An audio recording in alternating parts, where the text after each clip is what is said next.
Hello बच्चों, मेरा नाम डॉक्टर कपिल जैन, आपका केमिस्ट्री प्रोफेसर, केमिस्ट्री गुरु। जो रिडॉक्स रिएक्शन या रिडॉक्स अभिक्रिया की आप ये सीरीज देख रहे हो, इसके अंदर आज मैं आपको इसके अंदर सहसंयोजक अणुओं में किसी परमाणु का ऑक्सीकरण अंक या ऑक्सीकरण अवस्था कैसे निकालते हैं उसके बारे में बताता हुआ दिखूंगा। जैसा कि पिछले एपिसोड में आपने देखा विद्युत ऋणता क्या होती है, और उससे पिछले एपिसोड में आपने देखा कि उप सहसंयोजक बंध क्या होता है।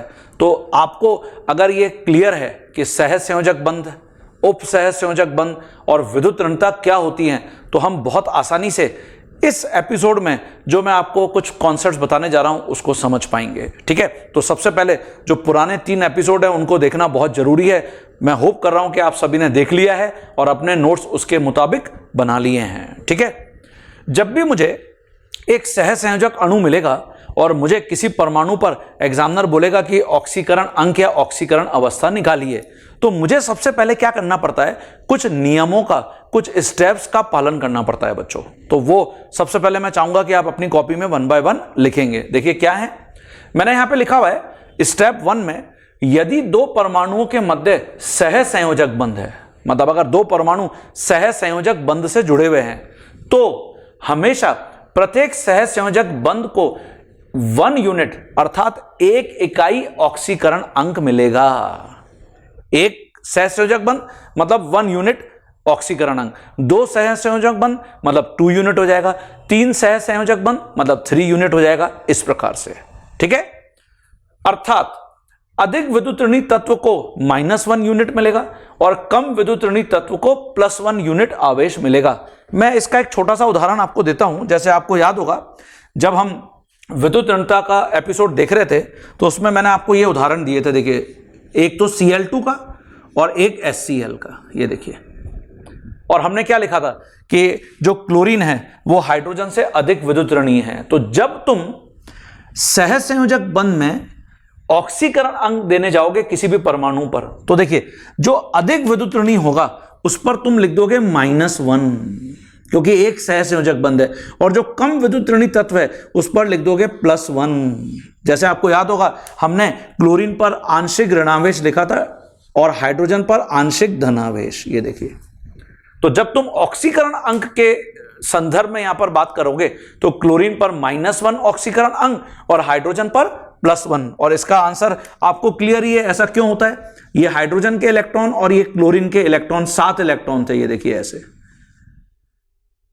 और ये जो हाइड्रोजन है उसके इलेक्ट्रॉन को क्लोरीन प्रबल रूप से अपनी ओर आकर्षित करता है। तो ऑक्सीकरण अंक या ऑक्सीकरण अवस्था में यह मान लिया गया है कि इसके कारण क्लोरीन पर पूरा का पूरा एक -1 आवेश आता होगा और हाइड्रोजन पर इसी कारण +1 आवेश आता होगा।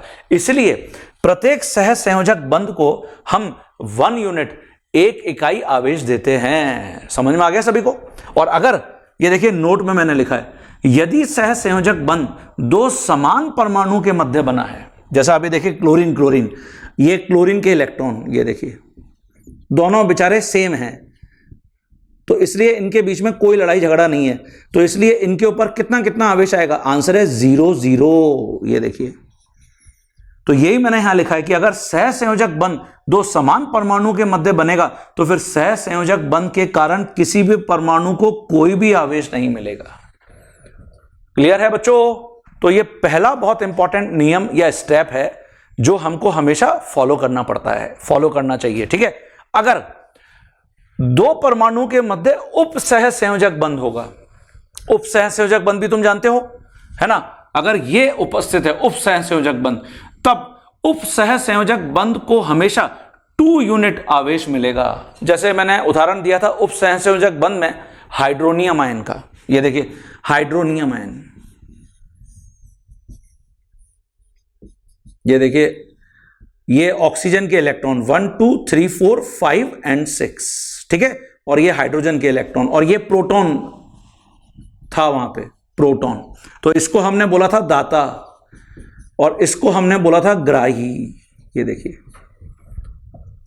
तो क्योंकि जो दाता है वो अपने 2 इलेक्ट्रॉन ग्राही के साथ शेयर कर रहा है, साझा कर रहा है, इसलिए उप सहसंयोजक बंध हमेशा 2 यूनिट लेके जाएगा ऑक्सीकरण अंक में, 2 यूनिट्स। और देखिए कम विद्युत ऋणी तत्व यदि डोनर है तो उसे +2 यूनिट मिलेगा। कम विद्युत ऋणी तत्व यदि डोनर है तो उसे +2 मिलेगा, तथा अधिक विद्युत ऋणी तत्व ग्राही अगर है तो उसे -2 यूनिट मिलेगा। ये देखिए, अब आप यहां पर क्या देख रहे हो, ऑक्सीजन और हाइड्रोजन। ऑक्सीजन अधिक विद्युत ऋणी है, ये देखिए बच्चों, और हाइड्रोजन इसके संदर्भ में कम विद्युत ऋणी है, ये कम विद्युत ऋणी है। तो इस स्थिति में क्या होगा, क्योंकि यहां पर अधिक विद्युत ऋणी तत्व तो दाता है, जबकि हमने लिखा है कि कम विद्युत ऋणी तत्व यदि दाता है तो उसे +2 मिलता है। तो देखिए नोट में मैंने लिखा है, यदि उप सहसंयोजक बंध में अधिक विद्युत ऋणी तत्व दाता है और कम विद्युत ऋणी तत्व ग्राही है, एक्सेप्टर है, तब उप सहसंयोजक बंध के कारण ऑक्सीकरण अंक में कोई भी सहयोग नहीं होता। मतलब इस स्थिति में ऑक्सीजन और हाइड्रोजन पर ये जो उप सहसंयोजक बंध है, हम कोई भी चार्ज आवेश असाइन नहीं कर सकते। भाई ये खुद सोचने वाली भी बात है। जो अधिक विद्युत ऋणी तत्व है, अपन ने विद्युत ऋणता की परिभाषा क्या लिखी है, हमने लिखी है कि वो परमाणु जो अधिक विद्युत ऋणी है वो तो सहसंयोजक बंध में जो इलेक्ट्रॉन युग्म होता है उसको प्रबल रूप से अपनी ओर आकर्षित करता है, जबकि यहां पर तो अधिक विद्युत ऋणी तत्व क्या कर रहा है, साझा कर रहा है। तो ये कैसे संभव है ना। तो मतलब ये बात कुछ समझ में नहीं आती, लेकिन होता तो है। लेकिन जब ऑक्सीकरण अंक की बारी आती है तो इस प्रकार के उप सहसंयोजक बंध में जिसमें दाता अधिक विद्युत ऋणी है, हम कोई भी आवेश प्रदान नहीं करते। समझ में आ गया सभी को। तो जब भी उप सहसंयोजक बंध आपको मिलेगा, पहले ये देख लीजिए कि दाता कौन है, अधिक विद्युत ऋणी तत्व है या कम विद्युत ऋणी, ग्राही कौन है, अधिक विद्युत ऋणी तत्व है या कम विद्युत ऋणी। तो इसके आधार पर हम क्या करेंगे, 1 बाय 1 कुछ प्रॉब्लम्स को यहां पर अटेंड करेंगे।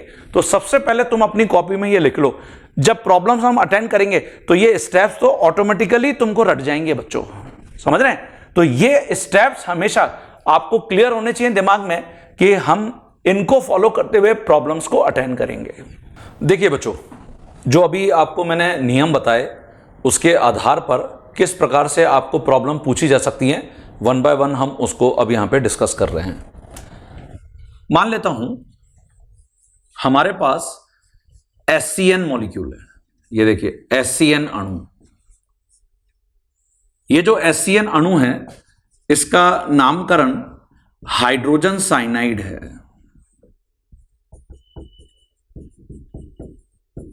इसका हम IUPAC नामकरण भी कर सकते हैं, जो कार्बनिक यौगिकों के नामकरण में मैं आपको बताऊंगा। अब जो हाइड्रोजन साइनाइड है उसका संरचना सूत्र देखिए ये है, कार्बन की टेट्रावैलेंसी होती है, मतलब चतुर्संयोजी कार्बन टेट्रावैलेंट होता है। तो ये कार्बन परमाणु है, ये नाइट्रोजन और ये हाइड्रोजन। अब इसको हम क्या करते हैं, थोड़ा सा बड़ा करके लिख लेते हैं ऐसे वापस, ये देखिए। तो आपको इससे क्लियरली समझ में आएगा कि हमने किस परमाणु के लिए क्या ऑक्सीकरण अंक प्रदान किया है। और आपसे यहां पर एग्जामिनर पूछ रहा है हाइड्रोजन परमाणु का ऑक्सीकरण अंक,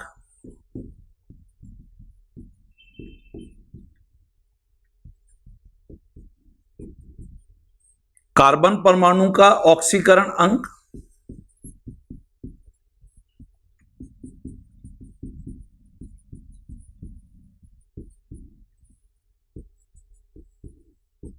और नाइट्रोजन परमाणु का ऑक्सीकरण अंक।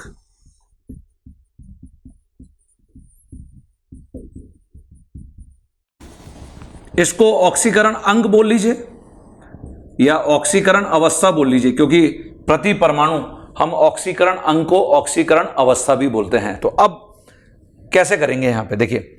सबसे पहले आप देखिए हाइड्रोजन और कार्बन के मध्य एक सहसंयोजक बंध है, और जैसा कि मैंने आपको विद्युत ऋणता वाले एपिसोड में बताया था, कार्बन की विद्युत ऋणता हाइड्रोजन से ज्यादा है। तो इसका मतलब एक सहसंयोजक बंध तो 1 यूनिट चार्ज, और जो अधिक विद्युत ऋणी है उसको -1। तो देखिए कार्बन को -1 और हाइड्रोजन को +1। ये देखिए, ये समझ में आ गया सभी बच्चों को। ओके, कार्बन और नाइट्रोजन कितने सहसंयोजक बंध हैं, 3 हैं, और प्रति सहसंयोजक बंध 1 यूनिट आवेश। 3 सहसंयोजक बंध है तो कितना मिलेगा 3 यूनिट। और नाइट्रोजन और कार्बन में कौन ज्यादा विद्युत ऋणी है नाइट्रोजन, तो यहां 3 यूनिट, इसका मतलब नाइट्रोजन को मिलेगा -3 और कार्बन को कितना मिलेगा +3। ये देखिए बच्चों, ये समझ में आ गया सभी को। आप चाहें तो वापस वीडियो को पॉज करके पीछे जाइए, आप वापस एक बार मेरे वीडियो को देखिए तो आपको समझ में आएगा कि सर ने कैसे किया। तो हमने सबसे पहले यहां पर यह डिसाइड कर लिया कि फॉन्सल ब्रिक्सी जो ऑर्डर आपको मैंने बताया था उसमें नाइट्रोजन की विद्युत ऋणता कार्बन से ज्यादा है, और कार्बन और हाइड्रोजन में मैंने आपको बताया था कार्बन अधिक विद्युत ऋणी है हाइड्रोजन से। ठीक है, तो अब देखिए सभी परमाणुओं पर आपको नेट आवेश पता चल रहा है। तो हाइड्रोजन परमाणु का ऑक्सीकरण अंक +1। देखिए बच्चों, हम ये पहले ही जानते भी थे क्या कि हाइड्रोजन जब भी अधातु से जुड़ा होता है तो हमेशा प्रति हाइड्रोजन परमाणु +1 आवेश होता है। तो प्रति हाइड्रोजन परमाणु जो यहां पे कार्बन से जुड़ा हुआ है +1 आवेश है। अब कार्बन पर कितना है, कार्बन का आप देखिए +3 और -1, तो नेट कितना हो गया +2। ये देखिए, और नाइट्रोजन परमाणु का ऑक्सीकरण अंक -3। ये देखिए, तो अगर आपसे एग्जामिनर ऐसे पूछ रहा था कि आप कार्बन का ऑक्सीकरण अंक निकालिए, तो हम इस प्रॉब्लम में सीधे जो हमने कॉन्सेप्ट पहले पढ़ा है ऑक्सीकरण अंक निकालने का उससे जाते तो कार्बन के ऑक्सीकरण अंक को x मानते, लेकिन नाइट्रोजन का भी हमको ऑक्सीकरण अंक नहीं पता। ये देखिए कॉन्सेप्ट ये है बच्चों। अच्छा, इसकी जगह अगर आपको ये प्रॉब्लम ऐसे मिलता ऑल्टरनेटिवली, जैसे जो हाइड्रोजन साइनाइड है उसकी जगह मिलता है साइनाइड आयन। ये देखिए Cn-, ये साइनाइड आयन है, और साइनाइड आयन में कार्बन के ऊपर अंडरलाइन की हुई है। फिर आपको कार्बन का निकालने के लिए बोल रहा है ऑक्सीकरण अंक, तो कैसे निकालेंगे? जो साइनाइड आयन है वो ये है, देखिए C और N के बीच में 3 सहसंयोजक बंध है और -1 आवेश है। ठीक है बच्चों, तो यहां सबसे पहले आप कार्बन को देखिए, ये जो -1 आवेश है ये एक्चुअली कार्बन परमाणु पर है। हम पूरे साइनाइड पर ऐसे लिख सकते हैं या फिर हम इसको ऐसे लिख सकते हैं। ये देखिए, जो हाइड्रोजन साइनाइड है ये कार्बन के 4 इलेक्ट्रॉन थे ये, और 1 इलेक्ट्रॉन हाइड्रोजन का था। ये इलेक्ट्रॉन अगर कार्बन के पास चला गया तो हाइड्रोजन के पास तो कोई भी इलेक्ट्रॉन नहीं रह गया, तो ये तो प्रोटॉन बन गया, और प्लस कार्बन के पास एक एक्स्ट्रा इलेक्ट्रॉन हाइड्रोजन से आ गया, इसलिए हम कार्बन के ऊपर लिखते हैं -1।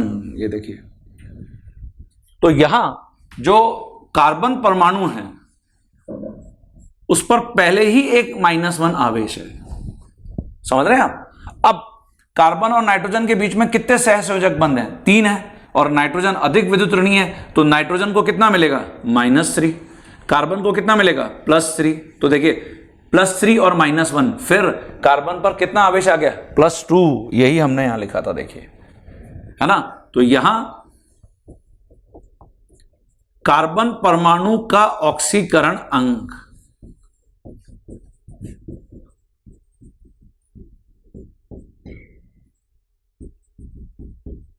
ये है +2, और ऑब्वियसली नाइट्रोजन परमाणु का ऑक्सीकरण अंक ये -3 है। ये देखिए बच्चों, क्लियर हो गया सभी को? तो बहुत ही आसान है, ऐसे हम प्रॉब्लम को 1 बाय 1 करते जाते हैं, आपको नियम भी रट जाएंगे। जैसे इसकी जगह मैं मान लेता हूं मेरे पास दूसरा यौगिक ये है HNC। ये देखिए, इसको कहते हैं हाइड्रोजन आइसोसाइनाइड।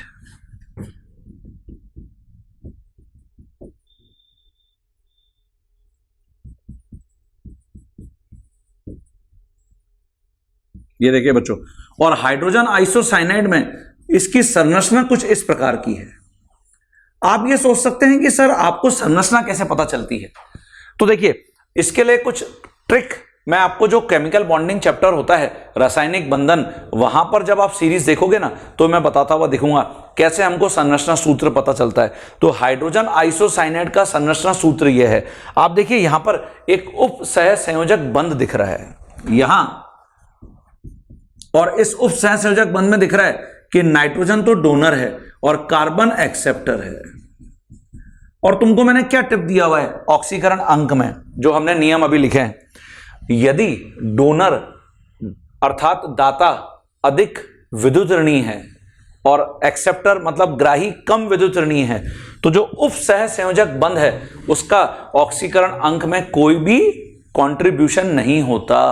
तो यहां उप सह संयोजक बंध का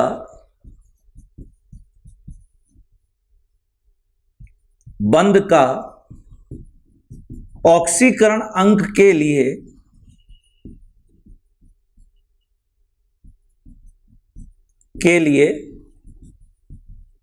कोई भी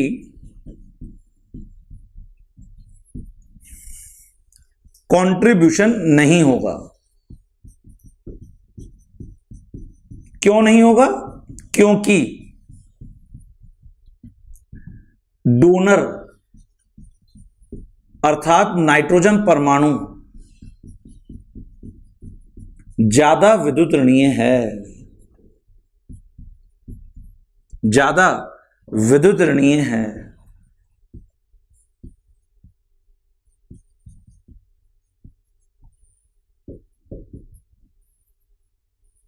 ठीक है ना बच्चों? तो ये आपको पॉइंट क्लियर हो गया। अब मैं हाइड्रोजन पर, नाइट्रोजन पर, कार्बन पर बहुत आसानी से ऑक्सीकरण अंक लिख पाऊंगा। तो पहले तो ये लिख लीजिए, यहां लिखते हैं। फिर देखिए बच्चों, ये मैं वापस यहां पे लिखता हूं HNC, नाइट्रोजन जिसको अभी हमने डोनर बोला है और कार्बन को हमने एक्सेप्टर बोला है, दाता और ग्राही। अब यहां पर आपसे पूछ रहा है, यहां हाइड्रोजन परमाणु का ऑक्सीकरण अंक,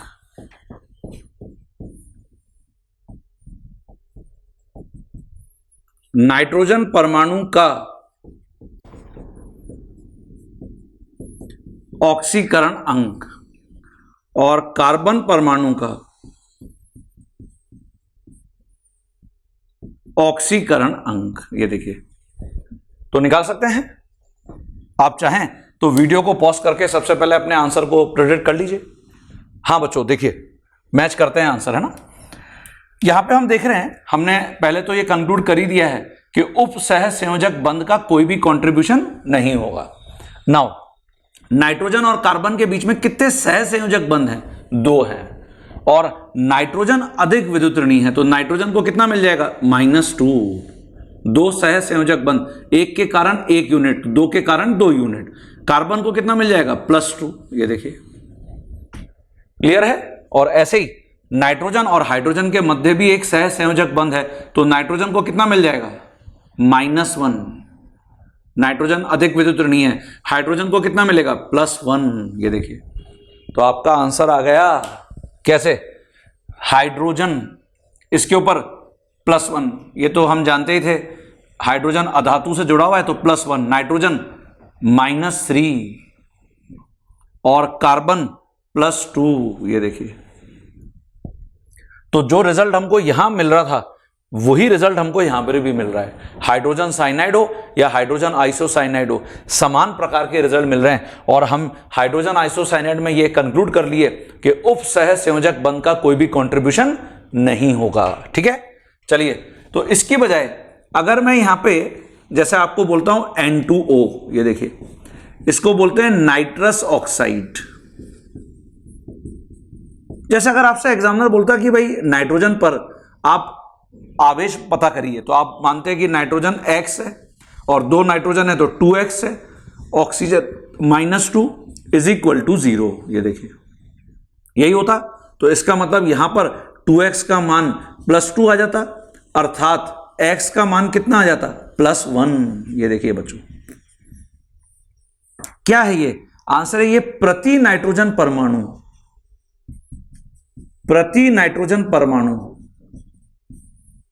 ऑक्सीकरण अंक अथवा ऑक्सीकरण अवस्था है। अब देखिए, इसका संरचना सूत्र मैं वहां लिखता हूं, और जो अभी हमने कॉन्सेप्ट यहां पर लगाया उससे भी जरा प्रत्येक नाइट्रोजन पर ऑक्सीकरण अंक निकाल के देखते हैं। ठीक है, पहले ये लिख लीजिए सभी। देखिए बच्चों, जैसे यहां पे मैं लिख रहा हूं ऑल्टरनेटिवली, जो N2O है इसका संरचना सूत्र देखिए ये है। नाइट्रोजन नाइट्रोजन के बीच में 3 सह संयोजक बंध हैं और नाइट्रोजन ऑक्सीजन के साथ एक उप सह संयोजक बंध बना रहा है। नाइट्रोजन के बाह्यतम कोश में हम जानते हैं कितने इलेक्ट्रॉन होते हैं, 5 होते हैं। तो ये देखिए 5 इलेक्ट्रॉन ये, और इस नाइट्रोजन के भी ये 5 इलेक्ट्रॉन, और ऑक्सीजन के बाह्यतम कोश में 6 इलेक्ट्रॉन, ये देखिए। तो यहां पे हमको पता चल रहा है कि नाइट्रोजन डोनर है और ऑक्सीजन एक्सेप्टर है।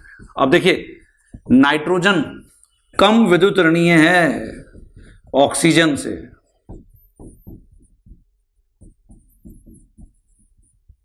और अगर ये कम विद्युत ऋणीय है तो फिर यहां पे हमेशा उप सह संयोजक बंध का कंट्रीब्यूशन होगा। तो यहां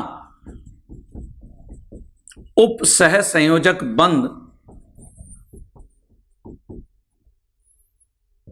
का कंट्रीब्यूशन होगा।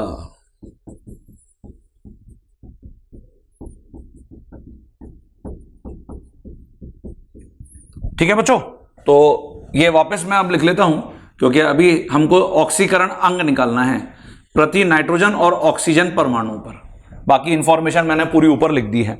तो तुमको मैंने स्टेप 1 के बाद क्या बताया है, अगर 2 समान परमाणु के मध्य सह संयोजक बंध है तो फिर किसी भी परमाणु पर कोई भी आवेश नहीं आएगा, क्योंकि वो दोनों समान है।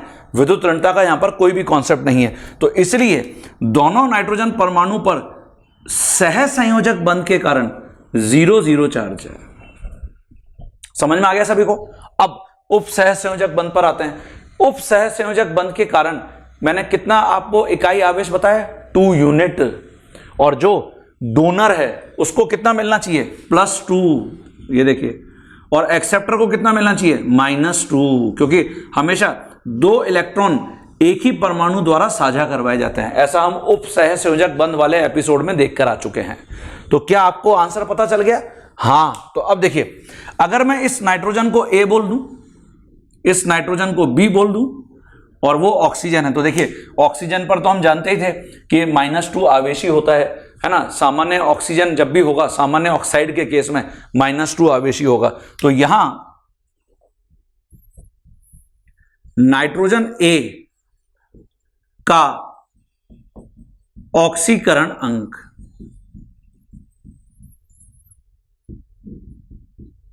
कितना होगा, 0।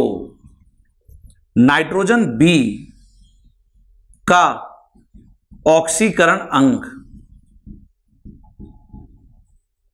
कितना होगा, +2, और जो ऑक्सीजन है का ऑक्सीकरण अंक